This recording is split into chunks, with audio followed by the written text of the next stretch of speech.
Hello student.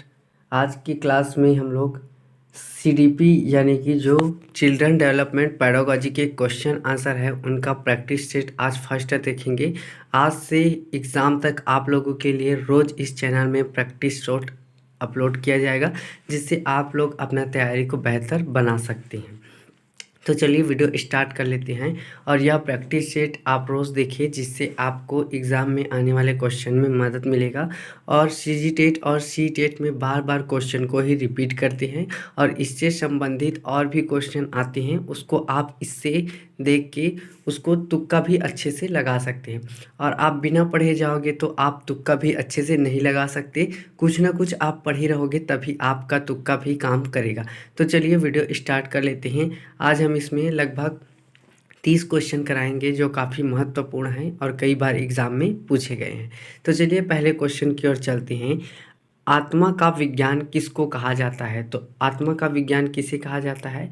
Option number D को मनोविज्ञान को आत्मा का विज्ञान कहा जाता है। यह क्वेश्चन कई बार पूछा गया है। नेक्स्ट क्वेश्चन है, शिक्षा को राष्ट्रीय एकता किस स्वतंत्रता सेनानी ने कहा है? शिक्षा को राष्ट्रीय एकता की स्वतंत्रता सेनानी ने कहा है। तो option number D Jawaharlal Nehru ने इसे कहा है। नेक्स्ट क्वेश्चन है, खेल प्रणाली के जन्मदाता है। तो खेल प्रणाली के जन्मदाता कौन थे? ऑप्शन ए फ्रीवेल थे खेल प्रणाली के जन्मदाता। नेक्स्ट, विद्यार्थी शिक्षक के माध्य कैसा संबंध होना चाहिए? तो विद्यार्थी और शिक्षक के मध्य में कौन सा संबंध होना चाहिए? पिता और शिशु जैसा संबंध होना चाहिए। Option number B. Next question है, छात्र द्वारा गलत उत्तर देने पर एक अध्यापक को क्या करना चाहिए? तो देखो, आप इसमें अध्यापक की जगह लेकर इसमें सोचो। तो इसमें अच्छे अच्छे नंबर पाने के लिए इसमें से अच्छे ऑप्शन को आप मत लेना। इसमें एनसीईआरटी द्वारा जो लिया गया है, जो रियल में वास्तविक है, इस उत्तर को लेना। जैसे देखो, छात्रों को डांटना, तो छात्रों को डांटना ये अच्छी बात नहीं है। उसको उत्तर देने के लिए बाध्य करना, तो बाध्य करना, छात्रों को बाध्य करना किसी बात के लिए, ये तो बिल्कुल ही गलत है। और छात्रों को दंड देना, ये भी गलत है। तो छात्रों को सही उत्तर बताना चाहिए। हमें क्या करना चाहिए? छात्रों को सही उत्तर बताना चाहिए। ऑप्शन नंबर डी ही इसका सही आंसर है। नेक्स्ट क्वेश्चन देखते हैं, बालकों के लिए कौन सी विधि से सीखना उपयोगी होता है? तो किस विधि से हमें बालक को सिखाना चाहिए? तो प्रदर्शन विधि। हम किसी चीज़ को दिखा दिखा के बालकों को सिखाते हैं, वो सबसे ज़्यादा इफ़ेक्टिव होता है। प्रदर्शन विधि से बालक सबसे अच्छा सीखता है। नेक्स्ट क्वेश्चन है, बच्चे के पूर्व विचारों में नए विचारों का समावेश हो जाने को कहा जाता है। तो जब पहले से उसके विचार है और नए विचार उसमें और समाहित करते हैं, उसको आत्मसात कहते हैं। जैसे कि बच्चे को हम बता दिए हैं, पहले ये कैट है, कैट, और ये डॉग है, तो उसको कन्फ्यूज़न रहेगा कि कैट किसको बोले हैं और डॉग किसको बोले हैं। और हम उसके बाद अच्छे से बताएंगे कि बेटा इसको कैट बोलते हैं और इसको डॉग बोलते हैं, तो वो उस बात को आत्मसात करता है। ऑप्शन नंबर डी सही होगा इसका। नेक्स्ट क्वेश्चन है, वाइगॉस्की ने बालक के विकास हेतु निम्न में से महत्वपूर्ण योगदान निम्न में से किसका बताया है? तो ऑप्शन नंबर ए, वाइगॉस्की एक समाजवादी थे। और जहाँ भी आपको वाइगॉस्की दिखेगा, आपको ऑप्शन में समाज संस्कृति दिखेगा, तो आप समाज और संस्कृति में टिक लगा देना। मोस्ट आईएमपी टॉपिक है वाइगॉस्की। तो वाइगॉस्की जहाँ भी आपको दिखा, तो आप समाज रहेगा या तो संस्कृति रहेगा, आप उसमें टिक लगा के आ जाना, ये सही होगा। नेक्स्ट क्वेश्चन है, लॉरेंस कोहलबर्ग ने पूर्व नैतिक अवस्था की आयु सीमा क्या है? तो लॉरेंस कोहलबर्ग ने 3 लेवल बताए हैं, तो उसमें पूर्व नैतिक अवस्था की आयु सीमा क्या है, ये पूछा गया है। तो इसकी सीमा है जन्म से 2 वर्ष तक की, ये पूर्व नैतिक अवस्था कहा गया है। लॉरेंस कोहलबर्ग भी मोस्ट आईएमपी है, मैं पहले वीडियो बना चुका हूँ, उसमें आप लोग देख लेना। अत्यधिक जटिल समाजीकरण किस अवस्था में पाया जाता है? तो समाजीकरण किस अवस्था में पाया जाता है? किशोरावस्था में। किशोरावस्था के बालक को समझ नहीं आता कि हम लोग बड़े हो गए हैं कि बाल्यावस्था में है। मतलब ये ऐसी अवस्था है जिसमें हमें पता ही नहीं चल पाता है। ये सबसे तीव्रगामी अवस्था बोले जाते हैं, ओज गुण वाले अवस्था बोले जाते हैं किशोरावस्था को। नेक्स्ट क्वेश्चन है, बी एवं डी तथा सा एवं वाज अंतर या भेद न कर पाने वाले छात्र किस अधिगम अशक्त से पीड़ित होते हैं। जो अंतर स्पष्ट नहीं कर पाते, बी और डी में 100 को पढ़ देते हैं बहुत, तो ये है डिस्लेक्सिया। पढ़ने में जो त्रुटि होती हैं उसको हम लोग बोलते हैं डिस्लेक्सिया। ये क्वेश्चन इस प्रकार से भी आ सकता था, यदि कोई बच्चा पढ़ने में त्रुटि करता है वो कौन सी अशक्तता से पीड़ित है, तो ये डिस्लेक्सिया है। ऑप्शन नंबर ए। नेक्स्ट क्वेश्चन देखते हैं, बालक के समाजीकरण की प्रक्रिया कब से प्रारंभ हो जाती है। तो ऑप्शन नंबर डी, बालक में समाजीकरण की प्रक्रिया जन्म से हो जाती है, क्योंकि बालक अपने सबसे पहले परिवार से कुछ सीखता है, परिवार के बाद अपने पड़ोस से, पड़ोस के बाद विद्यालय से वो सीखता है। नेक्स्ट क्वेश्चन है, क्या वातावरण वैयक्तिकता विभिन्नता का एक उदाहरण है। तो ऑप्शन नंबर बी, हाँ, वातावरण वैयक्तिक भिन्नता का उदाहरण है, क्योंकि इस वातावरण में सभी व्यक्ति अलग अलग प्रकार से रहते हैं और सभी व्यक्ति का रहन सहन अलग अलग है। सभी व्यक्ति एक दूसरे जैसे नहीं हो सकते, सब में वैयक्तिक भिन्नता पाई जाती है। नेक्स्ट क्वेश्चन है, संवेग निम्न में से किसका एक महत्वपूर्ण तत्व है। तो संवेग किसका तत्व है, विश्लेषण का तत्व है। नेक्स्ट क्वेश्चन, यौन संबंधी समस्या किस अवस्था में संवेदनशील होता है। तो ऑप्शन नंबर ए, मैं पहले भी बताया हूँ, यौन संबंधी समस्या किशोरावस्था में होता है सबसे ज़्यादा। नेक्स्ट क्वेश्चन है, स्वतंत्र शब्द साहचर्य परीक्षण विधि के प्रतिपादक है। तो option number C, Francis Galton इसके प्रतिपादक है। नेक्स्ट क्वेश्चन मोस्ट आईएमपी है ये क्वेश्चन, राष्ट्रीय पाठ्य चर्चा की रूपरेखा एनसीईआरटी के अनुसार कक्षा में शिक्षक की क्या भूमिका होनी चाहिए। ये क्वेश्चन कई बार पूछ चुके हैं। तो देखो, उत्प्रेरक के रूप में शिक्षक की भूमिका होनी चाहिए, और कई लोग अच्छे अच्छे नंबर पाने के लिए मित्र के रूप में बोल देंगे और लीडर के रूप में भी बोल देंगे, और कई लोग तो उपरोक्त सभी ऑप्शन को देख के उपरोक्त सभी में टिक लगा के आ जाएंगे। तो इसको याद रखना, शिक्षक की भूमिका कक्षा में क्या है, उत्प्रेरक की भूमिका, छात्रों को उत्प्रेरित करने वाला होना चाहिए। नेक्स्ट क्वेश्चन है, टर्मन तथा स्टर्न ने बुद्धि को माना है। तो बुद्धि को क्या माना है, अभाज्य तथा अखंड इकाई माना हुआ है। नेक्स्ट क्वेश्चन देखते हैं, जब शारीरिक दोषों के कारण उत्पन्न कठिनाइयों से बालक को सामाजिक स्वीकृतियां प्राप्त नहीं होती, तब उसमें मनोवैज्ञानिक दोषों में भी वृद्धि होती है। किसका विद्वान का मत है, कौन से विद्वान का ये मत है। तो ऑप्शन नंबर डी सी फोर्स ने ये कथन को कहा है। नेक्स्ट क्वेश्चन है, प्रगतिशील शिक्षा की अवधारणा में महत्वपूर्ण योगदान किसका है। तो प्रगतिशील शिक्षक की अवधारणा में महत्व योगदान दिए हैं जॉन डेवी ने दिए हैं। नेक्स्ट क्वेश्चन है, वाक्य पूर्ति परीक्षण SCT विधि के प्रतिपादक कौन है। तो ऑप्शन नंबर बी, पाइन व टेंडलर ने। नेक्स्ट क्वेश्चन, वृद्धि के अनुरूप बच्चों में रुचियां हो जाती हैं। तो वृद्धि के अनुरूप बच्चों में बहुमुखी रुचियां उत्पन्न हो जाती हैं, क्योंकि वो हम ये भी करेंगे, मतलब एक से अधिक वो वृद्धि के अनुरूप होती रहती हैं। नेक्स्ट क्वेश्चन है, बौद्धिक विकास में सहायक है। तो बौद्धिक विकास में क्या सहायक है, ऑप्शन नंबर सी, मातृभाषा में शिक्षण। तो बच्चों को मातृभाषा में ही शिक्षण दिया जाना चाहिए, क्योंकि हमारी मातृभाषा हिंदी है। तो यहाँ आप लोग हिंदी मत ले लेना, क्योंकि यहाँ हमारे भारत के बच्चों की बात नहीं की जा रही है, पूरे बच्चों की बात की जा रही है। तो बच्चों को मातृभाषा में ही शिक्षण देना चाहिए। नेक्स्ट क्वेश्चन, यदि कोई छात्र स्कूल से भाग जाता है तो शिक्षक को क्या करना चाहिए। ठीक है, कोई छात्र स्कूल से भाग जाता है, शिक्षक को क्या करना चाहिए। आप शिक्षक की जगह लेकर इसको सोचो, छात्र से कारण जानकर उसे दूर करने का प्रयास करना चाहिए। अच्छा ऑप्शन लगा है।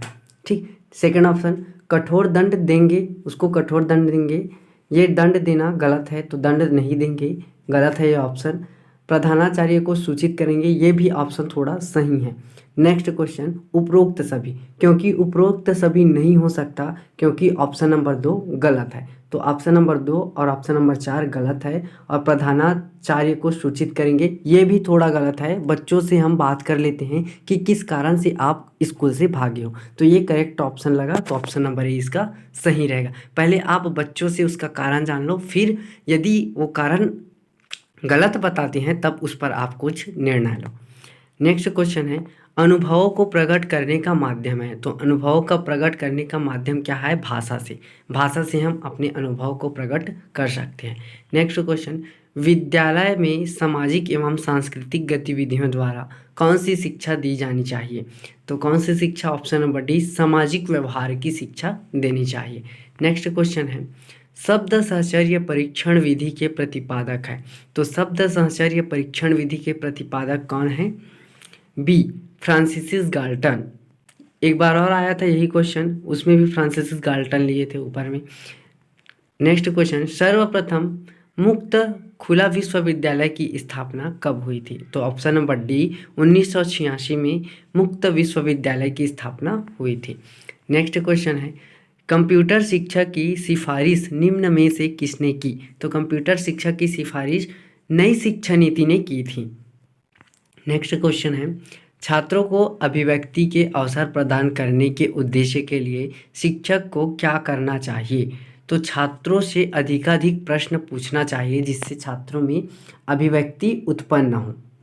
नेक्स्ट क्वेश्चन है पत्र पत्रिकाओं तथा समाचार पत्रों के माध्यम से छात्रों को विकसित की जाती हैं। तो ऑप्शन नंबर ए, सामाजिक चेतना उसमें विकसित की जाती हैं, क्योंकि पत्र पत्रिकाओं में समाज के बारे में ही सब कुछ दिया होता है, समाज के बारे में, देश विदेश के बारे में इसमें सब दिया होता है, तो इसमें हम सामाजिक चेतना का विकास कर सकते हैं। नेक्स्ट क्वेश्चन है भूल भुलैया परीक्षण के लिए उचित आयु होती हैं। तो उचित आयु 5 से 10 वर्ष होती हैं।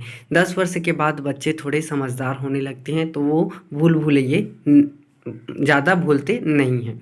तो 5 से 10 वर्ष की आयु इस परीक्षण के लिए उचित है। नेक्स्ट क्वेश्चन मोंटेसरी विधि के प्रतिपादक है। मोंटेसरी मतलब जो इंद्रियों से सिखाया जाता है उसको मोंटेसरी विधि बोलते हैं। ठीक, तो इसके प्रतिपादक कौन थे इंद्रियों से सिखाने वाले? तो option number B, madam Maria Montessori. इसके नाम पर ही है, इसको आप अच्छे से टिक लगा लेना, madam Maria Montessori.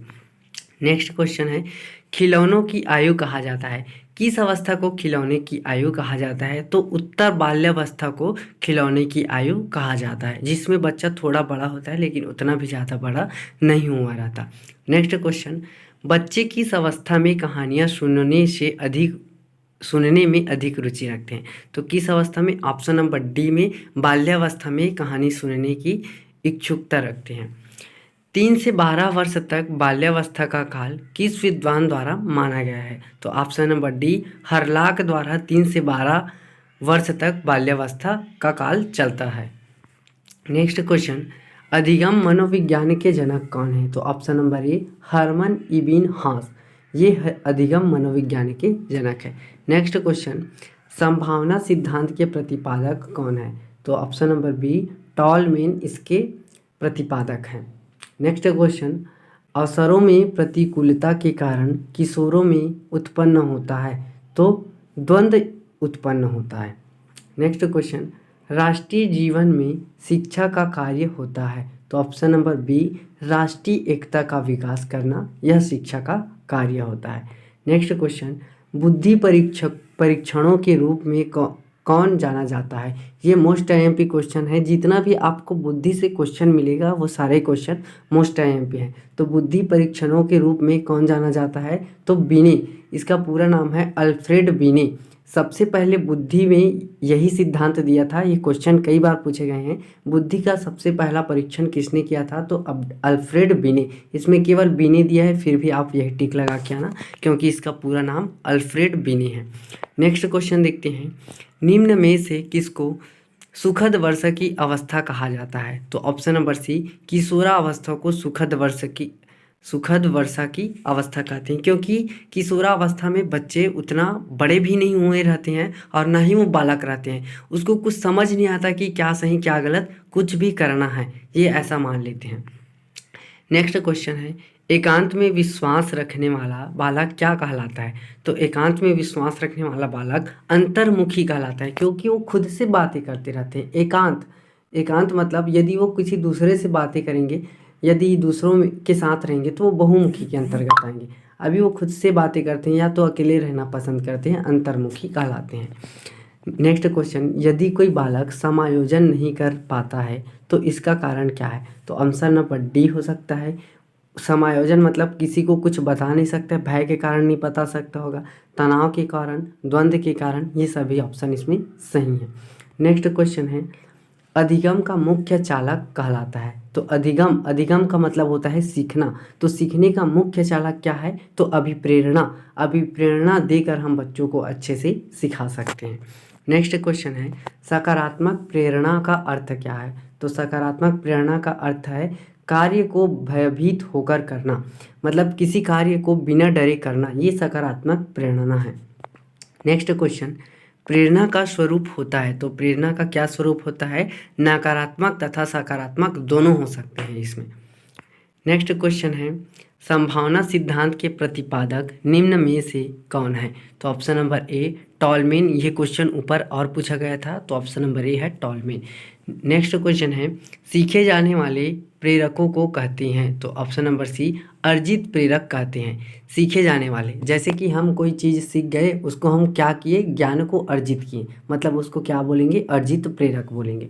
Next question है, सामाजिक कार्यों में विशेष रुचि रखने वाले को कहा जाता है। तो ऑप्शन नंबर बी बहुमुखी, मैं पहले भी बताया था, लोगों से बातचीत करना ये बहुमुखी है। नेक्स्ट क्वेश्चन है, बालकों में सामाजिक विकास का महत्वपूर्ण कारक कौन सा है? तो सामाजिक का महत्वपूर्ण कारक अनुवांशिकता है। नेक्स्ट क्वेश्चन देखते हैं, आज का ये लास्ट क्वेश्चन करते हैं, बाकी क्वेश्चन नेक्स्ट वीडियो में करेंगे। आप लोगों को यह सीरीज़ अच्छा लगा हो तो इसे शेयर कर दो, ताकि आपके दोस्त भी इसे देख पाएँ। और आपको इस प्रकार की सीरीज़ चाहिए तो चैनल को सब्सक्राइब कर लो, क्योंकि यहाँ रोज़ ही CDP से संबंधित, मैथ्स से संबंधित, GK से संबंधित सीरीज़ आता रहेगा, जिससे आप अच्छे से तैयारी कर सकते हैं। तो लास्ट क्वेश्चन देख लेते हैं, छात्रों के उच्चारण को सही करने के लिए अध्यापक को चाहिए, तो क्या चाहिए? शिक्षण के समय स्वयं स्पष्ट उच्चारण करें। तो जो शिक्षक होते हैं वो गलत उच्चारण मत करें, वो सही उच्चारण करें, ताकि छात्र भी उसे सही उच्चारण कर सके। तो आज के लिए बस इतना ही, आप मिलते हैं नेक्स्ट वीडियो में, तब तक के लिए बाय।